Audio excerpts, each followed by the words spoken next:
باللہ من الشیطان الرجیم بسم اللہ الرحمن الرحیم وَإِذْ قَالَ رَبُّكَ لِلْمَلَائِكَةِ إِنِّي جَاعِلٌ فِي الْأَرْضِ خَلِيفَةً قَالُوا أَتَجْعَلُ فِيهَا مَن يُفْسِدُ فِيهَا وَيَسْفِكُ الدِّمَاءَ وَنَحْنُ نُسَبِّحُ بِحَمْدِكَ وَنُقَدِّسُ لَكَ قال إني أعلم ما لا تعلمون۔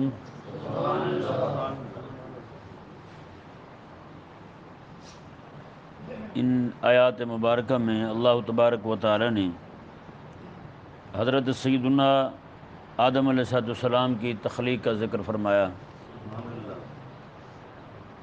اللہ تبارک و تعالی نے ارشاد فرمایا وَإِذْ قَالَ رَبُّكَ لِلْمَلَائِكَةِ، میں حبیب پیارے وہ آدم علیہ السلام کی تخلیق کا ذکر فرمائیں جب آپ کے رب نے فرشتوں کو فرمایا انی جاعل فی الارض خلیفہ، میں زمین میں خلیفہ بنانے والا ہوں۔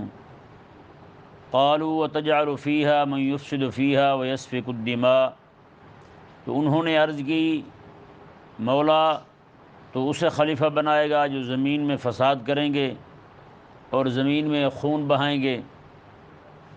وَنَحْنُ نُسَبِّحُ بِحَمْدِكَ وَنُقَدِّسُ لَكَ، ہم تیری پاکی بھی بیان کرتے ہیں اور تیری تقدیس بھی بیان کرتے ہیں۔ قَالَ إِنِّي أَعْلَمُ مَا لَا تَعْلَمُونَ، اللہ تبارک و تعالی نے ارشاد فرمایا میں وہ جانتا ہوں جو تم نہیں جانتے۔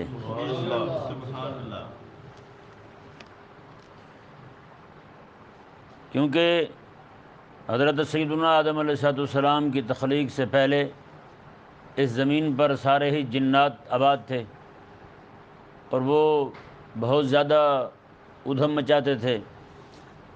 اللہ تبارک و تعالی نے ارادہ فرمایا کہ انسان کو تخلیق کیا جائے اور جنوں کی جگہ پر انسانوں کو آباد کیا جائے، تو حضرت سیدنا آدم علیہ السلام کی تخلیق کا ذکر فرمایا اور وہ بھی ملائکہ کے سامنے۔ یہاں جو ملائکہ نے کہا نا کہ مولا وہ تو زمین میں فساد کریں گے اور خون بہائیں گے، یہ ملائکہ کو کیسے پتہ چلا کہ وہ ایسے ایسے کام کریں گے؟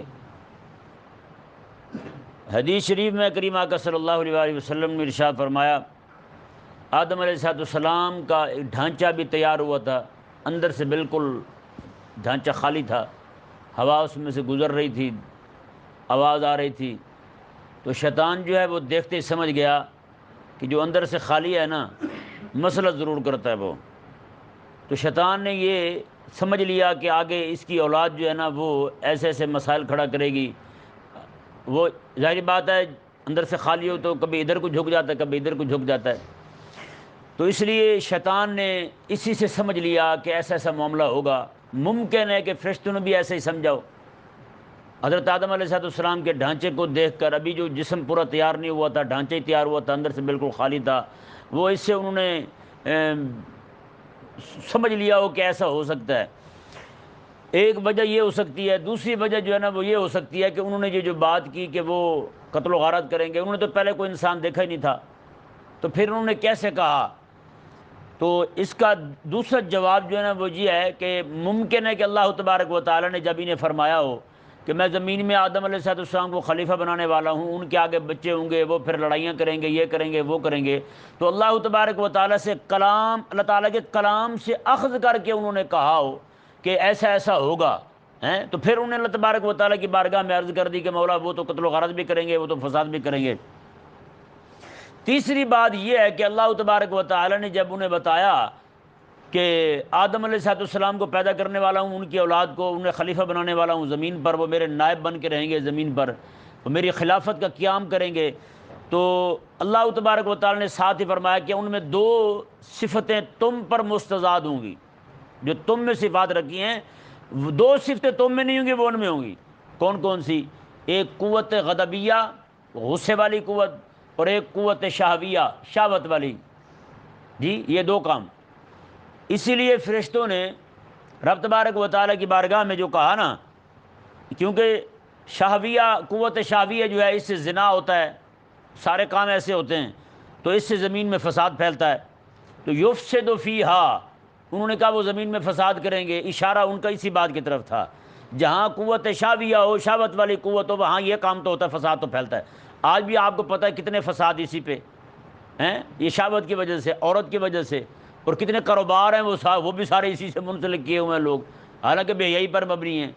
2 روپے کا انہوں نے ایک ساشا بیچنا نا شیمپو کا، وہ بھی عورت کی تصویر لگا کے، کتنا ظلم ہے ہیں۔ اتنا ان ذلیلوں نے عورت کو گرا دیا ہے، اور عورت اس میں اپنی ترقی سمجھ رہی ہے، اپنی کامیابی سمجھ رہی ہے کہ میری تصویر جو ہے وہ 2 روپے کے ساشے پر آ رہی ہے۔ تو اگلی بات جو ہوئی جی قوت غضبیہ والی، کہ ان میں غصے والی طاقت ہوگی، غصے والی قوت ہوگی، ان میں یہ مادہ ہوگا، غصہ کریں گے وہ، تو انہوں نے اس بات کا اشارہ اس بات کی طرف کیا، وَيَسْفِكُ الدِّمَاءَ، وہ خون بہائیں گے، کیا کریں گے؟ خون بہائیں گے۔ تو آگے انہوں نے یہ نہیں کہا کہ مولا ہم زنا نہیں کریں گے ہمیں ہی خلیفہ بنا دے، ہم قتل و غارت نہیں کریں گے ہمیں ہی خلیفہ بنا دے، نہ یہ نہیں کہا، بلکہ ان دونوں کی جگہ، ان دونوں لفظوں کی جگہ انہوں نے پتہ کیا کہا؟ انہوں نے کہا کہ وَنَحْنُ نُسَبِّحُ بِحَمْدِكَ، ہم تیری تعریف کے ساتھ، تیری حمد کے ساتھ تیری تسبیح پڑھتے ہیں، وَنُقَدِّسُ لَكَ، اور تیری پاکی بیان کرتے رہتے ہیں۔ یعنی مطلب اشارتاً یہی بتانا تھا، عرض کرنا تھا رب تعالیٰ کی بارگاہ، مولا ہم تو یہ دونوں کام نہیں کریں گے ہیں، یہ دونوں کام وہ کریں گے، تو ہم تو یہ دونوں کام نہیں کریں گے، تو ہمیں خلیفہ بنا دے، زمین پر خلافت ہمیں ہی عطا فرما دے۔ تو یہ ذہن میں رہے، جو فرشتوں نے کہا تھا رب تعالیٰ کی بارگاہ میں مولا انہیں خلیفہ نہ بنا ہمیں ہی بنا دے، تو یہ کوئی نعوذ باللہ من ذالک حسد کی بنا پر نہیں تھا، بلکہ یہ ایسے ہی تھا جیسے کوئی بندہ کسی گھر میں نوکر ہو، گھر کے کام کاج سارے انجام دیتا ہو، تو اس کا مالک جو ہے وہ اسے کہنے لگے کہ میں گھر میں ایک کام اور نکلا ہے تو میں چاہتا ہوں ایک خادم اور رکھ لوں ہیں، وہ آگے سے کہے جی میں تو یہ چاہتا ہوں، میری یہ عرض ہے کہ آپ مہربانی کریں ایک خادم اور نہ رکھیں، ہو سکتا ہے جو نیا خادم ہے آپ کے مزاج کو نہ سمجھ پائے اور خواہ مخواہ جو ہے وہ کام ایسے کرے جس سے آپ کو جلال آتا رہے، تو آپ مہربانی فرمائیں کہ وہ کام جو ہے وہ بھی میرے ذمہ لگا دیں، وہ کام بھی میں ہی کرتا رہوں گا۔ تو فرشتوں کے کہنے کا جو مقصد تھی، ان کا مقصد تھا نا، وہ بھی اسی طرح کا ہی تھا۔ وہ عرض کرنے لگے مولا تو نے جو ایک اور خلیفہ بنانا ہے ہمیں ہی خلیفہ بنا دے۔ جی زمین کے جو معاملات ہیں سارے کے سارے پہلے بھی ہمارے ہی منسلک ہیں، پہلے بھی ہم ہی اس کو یعنی کہ انجام دے رہے ہیں، ہوا کا نظام جو ہے وہ چھوڑنا، اسے کہاں لے جانا ہے وہ ہم کر رہے ہیں، باقی جتنے بھی معاملات ہیں سارے، بارش کا برسانا، ہوا کا چھوڑنا، جتنے بھی کام ہیں وہ سارے کے سارے ہمارے ذمے ہیں، تو مولا یہ بھی ہمارے ہی ذمے لگا دے ہیں، یہ کام بھی ہم ہی کرتے رہیں گے۔ تو اللہ تبارک و تعالیٰ نے انہیں کیا ارشاد فرمایا کہ جب بندہ مومن جو ہے وہ اپنے نفس کی تہذیب کر لے، اپنے آپ کو سنوار لے، جس کی رب تبارک و تعالیٰ نے قرآن پاک میں قسمیں ارشاد فرمائی ہیں، والشمس وضحاها والقمر اذا تلاها، سورج کی قسم جب وہ چمک پڑے، چاند کی قسم جب وہ طلوع ہو جائے، والقمر اذا تلاها والنهار اذا جلاها، اور دن کی قسم جب وہ روشن ہو جائے، واللیل اذا یغشاها، رات کی قسم جب وہ چھا جائے ہیں، اس طرح کر کے رب تبارک و تعالیٰ نے اتنی ساری ترتیب وار قسمیں ارشاد فرما کے آخر میں فرمایا قد افلح من زکاہا، اتنی قسمیں ہیں مجھے، فرمایا کامیاب ہے وہ بندہ جس نے اپنے نفس کو پاک کر لیا ہے، اپنے نفس کا تزکیہ کر لیا ہے۔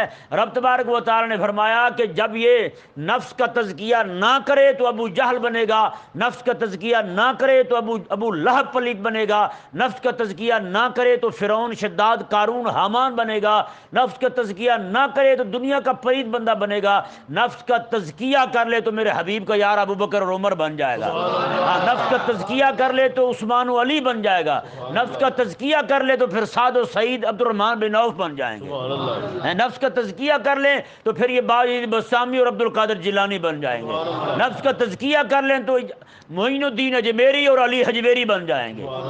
تو بتائیں بھائی یہ قوت غضبیہ اور قوت شہویہ، یہ دونوں قوتیں جو ہیں تہذیب نفس والے بندے کے سامنے ایسی ہوتی ہیں جیسے جناب ایک سدھایا ہوا کتا ہوتا ہے، اس کو جناب بالکل اپنے قابو میں رکھتا ہے، مجال ہے کہ اسے دائیں بائیں ہونے دے، ہیں جی وہ ہلتا تو نہیں ہے نا مالک کے حکم کے بغیر، مالک کہے کہ شکار کر کے لاتا ہے، اس میں منہ بھی نہیں مارتا، کھاتا بھی نہیں ہے، تھوڑی سی بھی خیانت نہیں کرتا، تو اس کا حساب ایسا ہوتا ہے۔ ہاں جن لوگوں میں یہ دو قوتیں جو ہیں ان کے قابو میں نہ ہوں، ان کے نفس کی تہذیب نہ ہو، تو وہ پھر جناب بات بات پہ جناب قتل کر دیتے ہیں، بات بات پہ جناب وہ بدکاریاں کرتے رہتے ہیں، وہ پھر بے حیاں پھیلاتے رہتے ہیں۔ آج دیکھیں ان فلمیں بنانے والوں کو، لبرلوں کو، سیکولروں کو کیا کرتے پھرتے ہیں، ہیں جی۔ ان کا دنیا میں آنے کا اپنا مقصد انہوں نے یہی بنا لیا ہے کہ ہم نے کرنا یہی کام ہے بس، ہیں۔ اللہ تبارک و تعالی ہمیں سمجھنے کی توفیق عطا فرمائے۔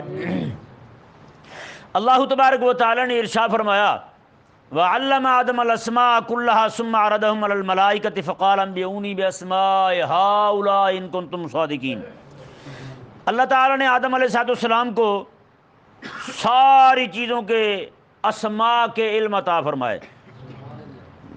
ثُمَّ عَرَضَهُمْ عَلَى الْمَلَائِكَةِ، پھر وہ ساری چیزیں فرشتوں پر پیش کی، فرشتوں کے سامنے کر دیں۔ رب تعالیٰ نے فرمایا فَقَالَ أَنبِئُونِي بِأَسْمَاءِ هَؤُلَاءِ، ہاں ملائکہ ان کے نام ذرا بتاؤ نا مجھے، اگر تم سچے ہو اس بات میں جو تم پہلے مجھے کہہ رہے تھے کہ وہ تو یہ کریں گے وہ کریں گے۔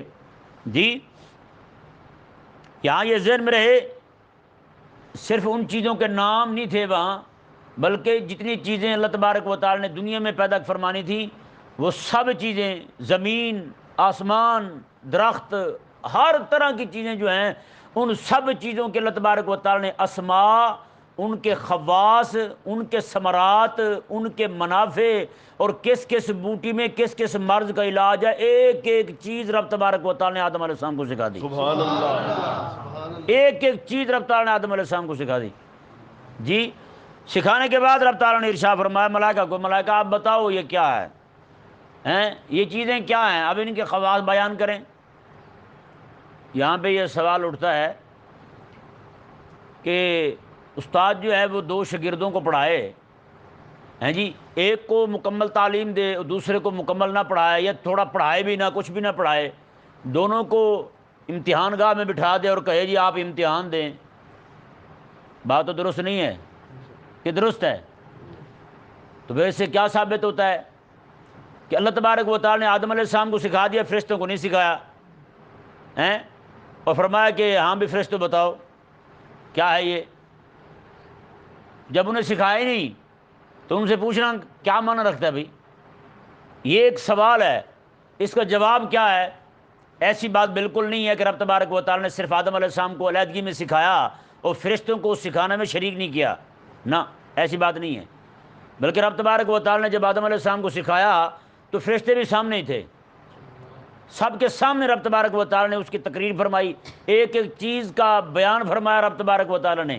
یہ ایسے ہی ہے جیسے مثال کے طور پر آپ یہاں بیٹھتے ہیں، روزانہ سبق سنتے ہیں جی، یہاں پہ میں بیٹھ کے آپ جو ہے میرے پاس پڑھ پڑھ کے علم بلاغت اور فلسفہ بڑے ماہر ہو چکے ہیں، مثال دے رہا ہوں۔ تو یہاں کوئی ایسا بندہ آ جائے جاٹ قسم کا بیچارہ جس نے کبھی اس علم کا نام بھی نہیں سنا ہو، وہ بیٹھ جائے گا یہاں، وہ بھی بیٹھا ہو، اور میں یہاں پہ علم بلاغت بیان کروں، فلسفہ بیان کروں، یا آپ کو میں علم میراث پڑھانا شروع کر دوں، لیکن آپ پڑھ رہے ہیں مجھ سے پہلے ہی، اب بتائیں جی سن تو وہ بھی برابر رہا ہے، سن تو رہا ہے نا، وہ بیٹھا ہے ساتھ، کسی نے اسے کانوں پہ ہاتھ تو نہیں رکھے، سارا کچھ سن رہا ہے۔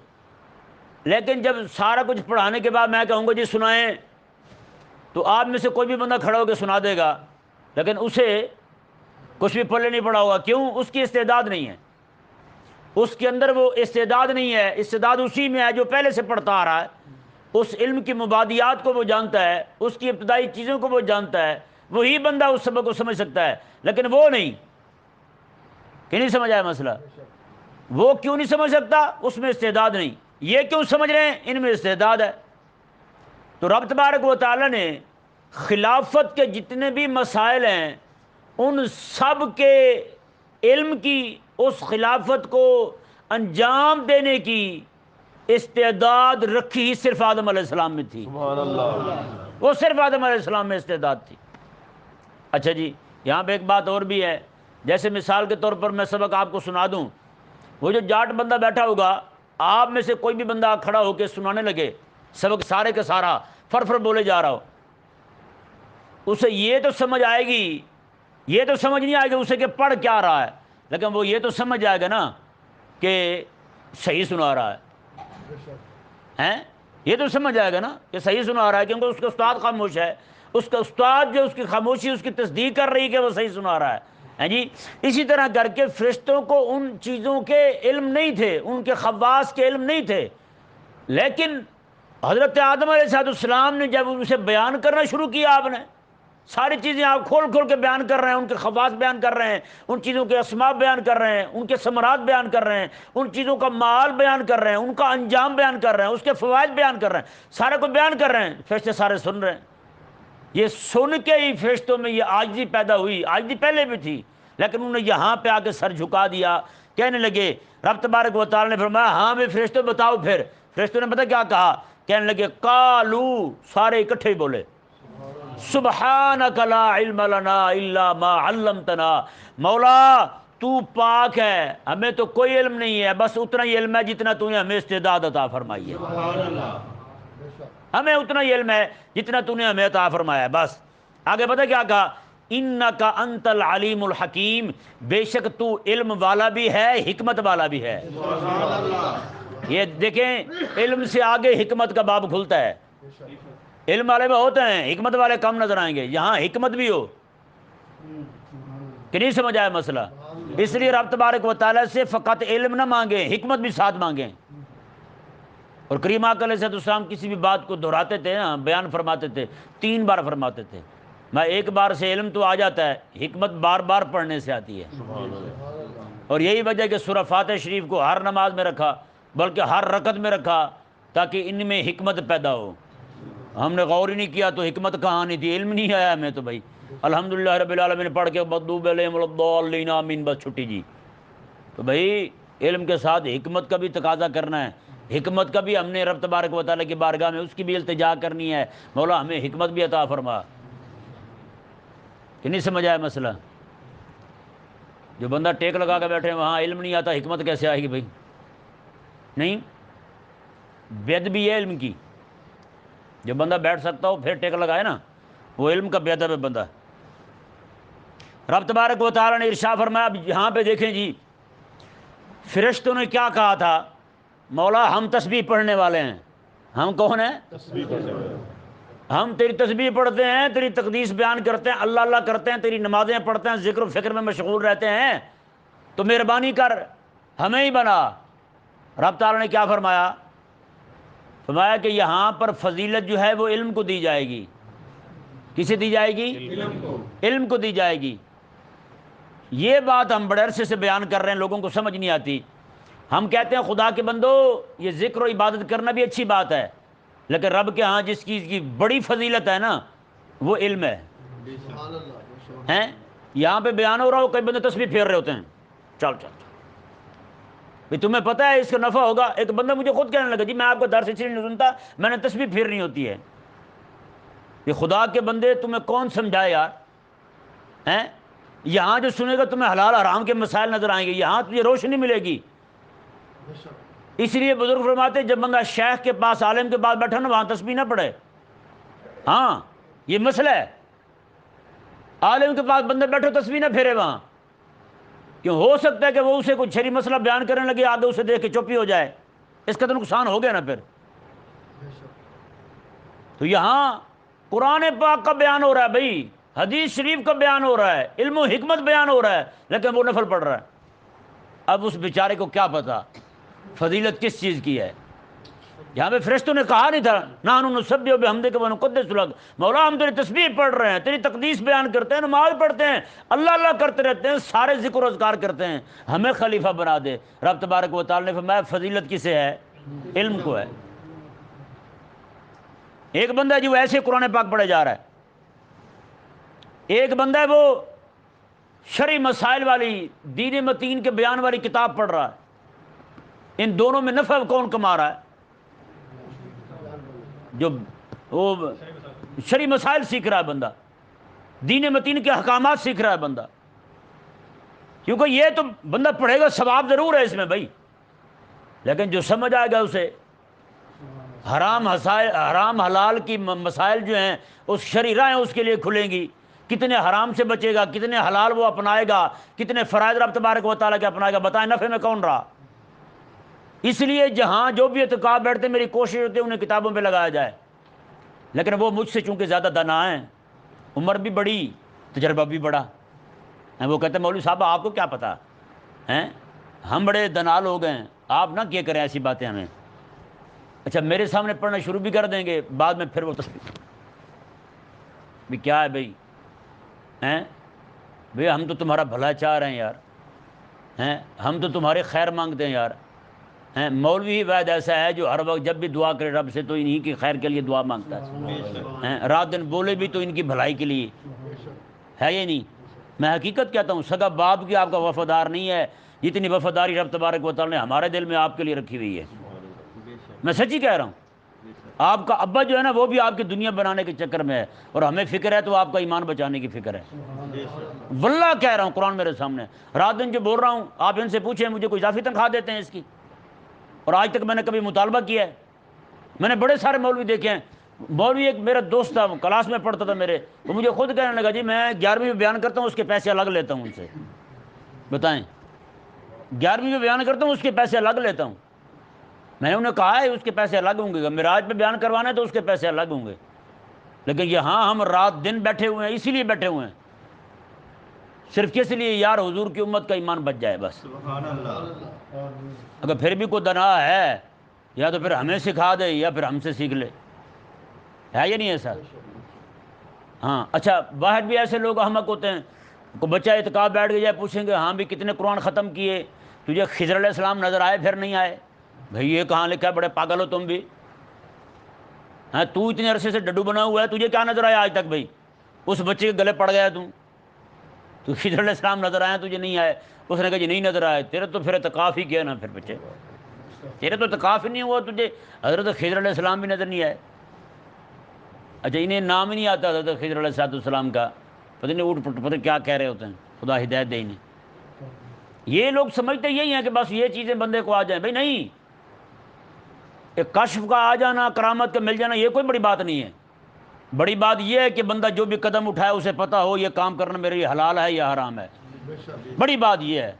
حضرت غوث پاک رضی اللہ تعالیٰ نہیں فرماتے درست العلم حتی صرت کتبہ، کہ میں کوئی روٹیاں کھا کے یا تسبیحاں پھیر کے ولی نہیں بنا، میں رسول اللہ علیہ السلام کا دین پڑھتے پڑھتے رب کا ولی بن گیا ہوں۔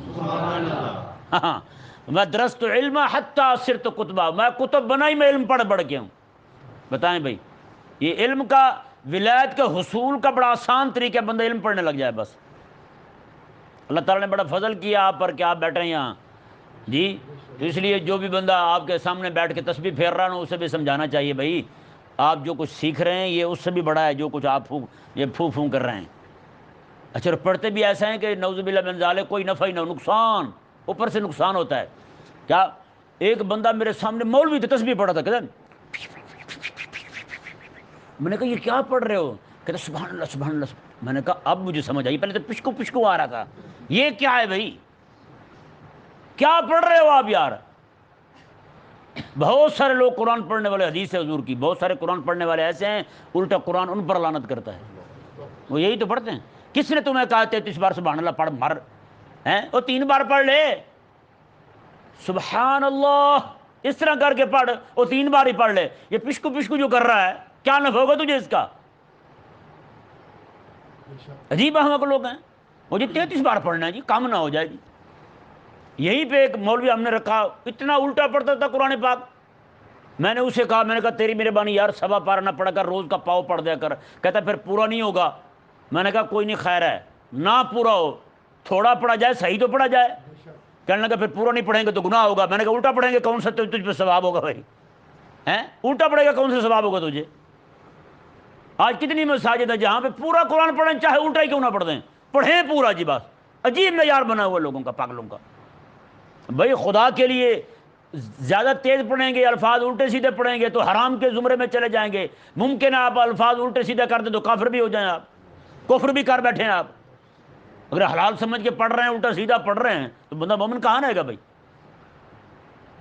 تو بھائی تھوڑا پڑھ لیا جائے، لوگوں کا ذہن بن گیا جی پورا قرآن ختم کرنا ہے۔ بھائی پورا قرآن ختم کرنا صحیح ہے، سنت ہے یہ بھی، لیکن بندہ جو پڑھی الٹا رہا ہو پھر اس پورا پڑھنے کا کیا فائدہ بھائی؟ وہاں تھوڑا ہی پڑھ لے، وہی بہتر نہیں ہے؟ لیکن سمجھائے کون؟ جو بھی بات کرے تو اپنے گلے میں چھچھندر لٹکانے والی بات ہے۔ اللہ تعالیٰ ہمیں سمجھ عطا فرمائے بس۔ تو یہ رب تبارک و تعالیٰ نے ارشاد فرمایا جی دیکھیں ساری چیزیں رب تبارک و تعالیٰ نے سامنے کر دیں۔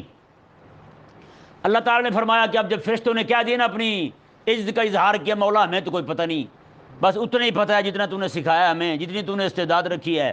رب تعالیٰ نے فرمایا قال یا آدم انبئہم باسمائہم، فرمایا آدم اب تو بتا انہیں، ہیں اب تو بیان کر۔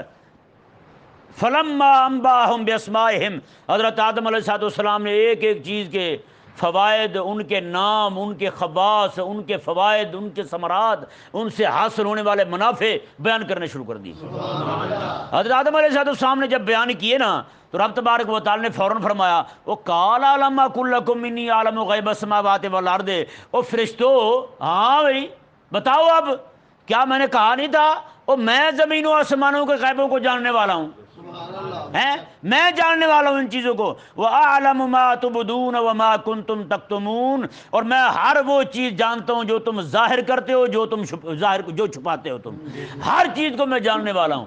یہ رب تبارک و تعالی نے ارشاد فرمایا۔ آگے دیکھیں جی، دو چیزیں یہاں پہ بڑی قابل غور ہیں۔ ایک یہ کہ جب کوئی حاکم بنتا ہے نا، اس حکومت کے جتنا بھی عملہ ہوتا ہے بڑا، جیسے فوجی لگا لیں، جتنے بھی سارے ہوتے ہیں کام کو انجام دینے والے، وہ سارے کے سارے اسے سلامی پیش کرتے ہیں۔ کیا پیش کرتے ہیں؟ سلامی پیش کرتے ہیں۔ یہاں پہ کیا کہتے ہیں اسے؟ گارڈ آف کارنر، آنر جی، ہاں اسے جناب عزت دے رہے ہیں جی، اسلامی پیش کر رہے ہیں۔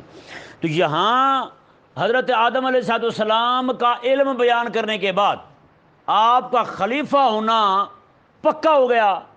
آپ تو ویسے اللہ تبارک و تعالیٰ کے علم میں خلیفہ تھے، اللہ تبارک و تعالیٰ نے ارادہ فرمایا تھا، آپ کی تخلیق کا مقصد ہی آپ کو خلیفہ بنانا تھا جی۔ تو یہاں پر حضرت سیدنا آدم علیہ السلام کی خلافت جو ہے وہ ان کے علم میں پکی ہوگی کہ اب یہی خلیفہ ہیں۔ تو انہیں سلامی دینے کے لیے رب تبارک و تعالیٰ نے فرمایا فرشتو ابھی نے سجدہ کرو، فرشتو ابھی نے سجدہ کرو جی، اب تعظیم کرو میرے آدم کی، یہ خلیفہ بن گئے جی۔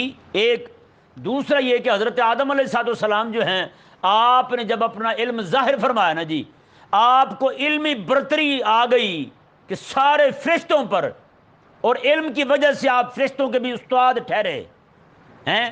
تو رب تبارک و تعالی نے فرمایا کہ اب یہ تمہارے ہی استاد ٹھہرے ہیں، تم سے بھی بڑے یعنی اعلم ثابت ہوئے ہیں، تو اب فرشتوں انہیں سجدہ کرو، انہیں کیا کرو؟ سجدہ کرو۔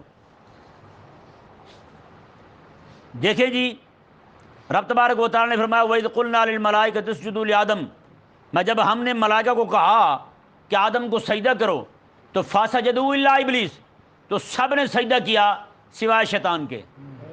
شیطان فلسفی تھا نا، ہیں یہ اڑ گیا، اس نے سجدہ نہیں کیا۔ ابا واستکبرا، اللہ تعالی نے فرمایا وہ اڑ گیا، واستکبرا اور تکبر کیا، وکان من الکافرین اور وہ کافروں میں سے ہو گیا۔ یہ ذہن میں رہے، وہ سجدہ کرنا بھی فرض تھا، آدم علیہ السلام کو جو سجدہ کیا جا رہا ہے وہ بھی فرض ہے، نماز والا سجدہ بھی فرض ہے جو ہم کرتے ہیں۔ شیطان نے ایک سجدہ نہیں کیا تو کافر۔ یہاں اتنے سارے لوگ پھرتے ہیں، اتنے سجدے نہ کریں، انہیں کافر تو نہیں نہ کہتے، ہم کافر والا عمل کر رہے ہیں لیکن کافر نہیں کہتے۔ کیوں؟ وجہ یہ ہے کہ یہ اپنی سستی کی وجہ سے سجدہ چھوڑ رہے ہیں، اپنی عملی کوتاہی کی وجہ سے سجدہ چھوڑ رہے ہیں۔ لیکن شیطان نے کیا کیا تھا؟ شیطان نے کہا تھا کہ آدم کو سجدہ کرنا یہ حکمت کے خلاف ہے۔ انہوں نے کہا یہ کوئی دنائی ہے کہ آدم کو سجدہ کیا جائے؟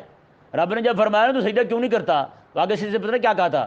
اس نے کہا انا خیر منہ خلقتنی من نار وخلقتہ من طین، میں اس سے بہتر ہوں، میں آگ سے پیدا ہوا، یہ مٹی سے پیدا ہوا، آگ جائے اوپر کو، مٹی جائے نیچے کو، تو یہ نیچے کو جو جا رہی ہے اس کا کام بند ہے مجھے سجدہ کرے، میں تو اوپر کو جا رہا ہوں، میں تو سجدہ کروں۔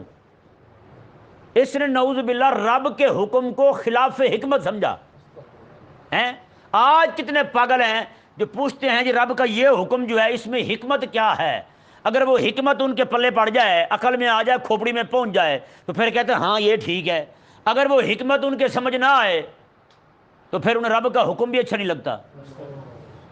ہر وہ بندہ جو رب تبارک و تعالیٰ کے حکم پر معترض ہے وہ اپنے دور کا پکا شیطان ہے۔ وہ کیا ہے؟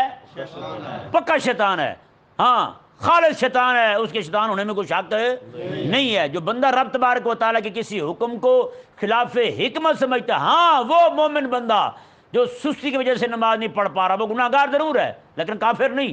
ہاں جو بندہ نماز کے عمل کو ہی یہ سمجھے کہ جو فضول کام ہے، اس میں کون سی ایسی بات ہے پڑھنے والی بتائیں بھائی، ہیں؟ ایسا بندہ کافر ہو جائے گا۔ کیا ہو جائے گا؟ کافر ہو جائے گا، مومن نہیں رہے گا۔ ہاں تو یہاں سے یہ بھی ثابت ہوا حضرت آدم علیہ السلام عالم تھے۔ کیا تھے؟ عالم تھے۔ عالم کا سب سے پہلا دشمن شیطان ہے۔ کون ہے؟ شیطان ہے۔ جی کون ہے؟ شیطان ہے۔ تو زمین کے اندر خلافت قائم ہونے لگی۔ سنیں جی، زمین کے اندر خلافت قائم ہونے لگی، سب سے پہلا دشمن خلافت کا وہ بھی شیطان ہے۔ آج بھی جو بندہ جمہوریت کا حامی ہو اور خلافت کا دشمن ہو وہ کون ہے؟ شیطان ہے۔ ہماری دعوت ہی یہی ہے پوری کائنات کے لوگوں کو، آؤ آج بھی تمہارے پاس وقت ہے، اس زمین کے اندر خلافت علی منہاج النبوہ کو قائم کرنے کے لیے مدد کرو۔ تم رب تعالیٰ کی مدد کے لیے کھڑے ہو جاؤ، اس کے حبیب کی مدد کے لیے کھڑے ہو جاؤ، اس کے دین کی مدد کے لیے کھڑے ہو جاؤ۔ اللہ تبارک و تعالیٰ ہمیں سمجھنے کی توفیق عطا فرمائے۔